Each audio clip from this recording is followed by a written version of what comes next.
If you are a parent, chances are you're worried and have questions about just how contagious coronavirus is and whether your child could be at risk.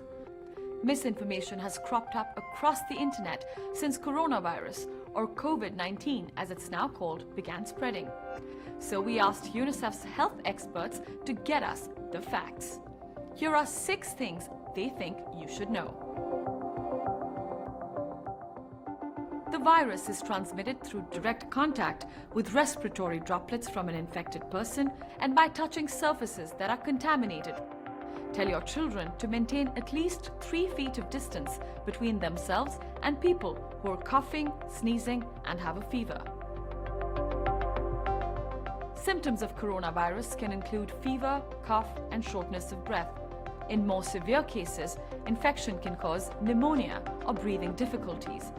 More rarely, the disease can be fatal, but that's mainly among older people with pre-existing conditions. Wash your hands frequently for at least 20 seconds using soap and water or an alcohol-based hand rub. Cover your mouth and nose when coughing or sneezing.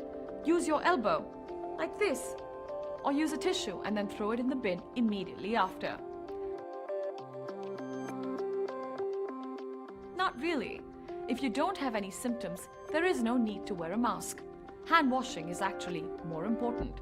If you're coughing or sneezing, it's advised that you wear a medical mask to help protect others.